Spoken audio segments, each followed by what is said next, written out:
Self-hypnosis is easy. We do it every day. More often than not, we hypnotize ourselves into certain circles of thoughts. Most people have experienced overwhelm and worrying at some point in their life. What starts maybe with a tiny trigger can end in a day or even night-long rumination. The world becomes a dark place of doom and gloom. We keep entertaining pointless what-if questions and imagine only the worst possible outcomes of certain events or situations. If you want to change something about the way you feel and think, you can practice self-hypnosis in a more constructive manner. In this video, I give you 7 tips to make it easy for you to learn self-hypnosis and develop a more constructive and positive outlook on life in the long run. Self-hypnosis is similar to meditation. You can relax, you can calm your busy mind, you can recharge. Yet in hypnosis, you give yourself, on top of it, suggestions to create a positive change on a deep level. Some people might find it very challenging in the beginning because their, what we call, critical faculty of the mind rejects the positive input. The critical faculty is like an inbuilt security guard. He scans information to evaluate whether it is compatible with your current beliefs or not. This can often be helpful to keep us in alignment with our perception of the world. But sometimes it can make us feel stuck in old fears and belief systems about ourselves or the world around us. In hypnosis, we bypass that security guard in one way or another to make it easier for new and more helpful information to enter the subconscious mind. I recommend to practice self-hypnosis on a daily basis. Already some minutes would be enough. It doesn't take much of your time nor effort, really. But the more often you do it, of course, the better you become at it, and the easier it gets for you to develop new ways of thinking.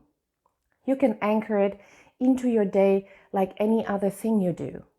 It is becoming a promise you give to yourself to take good care of your well-being, a positive new habit. The easiest way to create a new habit is to do that thing every day at the same time. Give it a go in the morning before you get out of bed or in the evening to unwind before you go to sleep.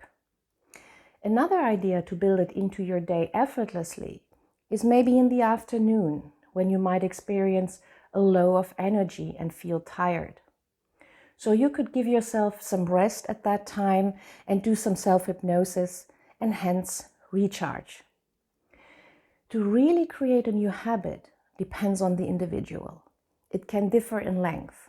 Some develop a habit faster than others. Just keep going, even if it feels strange or like a chore in the beginning. To help yourself, you could make appointments or dates with yourself. Your subconscious part will realize that this date, this time is important for you and will create already inner space for that specific time. It is simply part of a self-care routine, a signal to yourself that you are worth spending time with yourself. And this is already my first tip. Create space and time for yourself. Just make sure you're comfortable and you won't be disturbed. This sets already the stage for your mind to go into hypnosis, to create a positive change, simply because you're worth it. You can mark the times and dates in your calendar. You can set the alarm or whatever it takes for you to keep that promise to yourself and create a new habit. Tip number 2. Hypnosis is active focus and attention. So what often can stop us to go into self-hypnosis might be a very busy mind. We think of all the things that we have to do, all the work ahead of us, emails that wait for a reply. We think of stuff we have experienced during the day so far, or things that might happen. When you find yourself When you find your mind rather being too busy to calm down, just take pen and paper and write your thoughts down. Get everything that goes on inside of you onto paper and out of your system. And when you're done, just drop pen and paper and you already feel a little bit more relaxed, and it will be easier for you to go into hypnosis. You can extend on that tip to sort some things out at the same time prior to hypnosis and the rest of your day. As you are dumping all your thoughts onto paper, you could also, after that, make a list of all the things that you need to do and prioritize them already. This too will help you to relax. Tip number 3, make a recording of your own voice. There are tons of easy exercises and inductions to use for free on the internet. You can also find some suggestions for inducing hypnosis on yourself on my website. I will link the blog post somewhere here around the video. You can choose what you like and what resonates with you. And then you just listen to yourself, talking to yourself, just in a different way. Tip number 4. Take a moment to settle as you just breathe. Take deep and comfortable breaths. Hold the breath for a little moment to create some tension, and then let go with your exhale. Make sure the exhale is a bit longer than the inhale. This will help you to develop a little ritual and teach yourself, your body and your mind. Now, this is the time for you to go into hypnosis and feel better. And it will make it easier for you to relax already just by breathing. Tip number 5. When you go into hypnosis, you can use a countdown to deepen the relaxation. When you count down rather than up, you automatically send a signal to your mind to go deep down and not high up. You may imagine those numbers as an image that you allow to fade out of your mind, or you might rub it off, let it disappear, maybe into the light or into the dark. You are invited to really play with your imagination at that point in a way that feels right for you.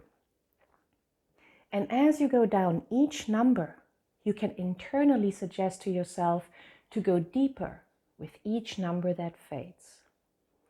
Tip number 6. Be clear on what you would like to achieve. Become very specific on your result and outcome with a strong and powerful suggestion. You can write some details down beforehand. How does it feel like when you have the experience you want? How does it look like? How does it sound like? And what else can you notice?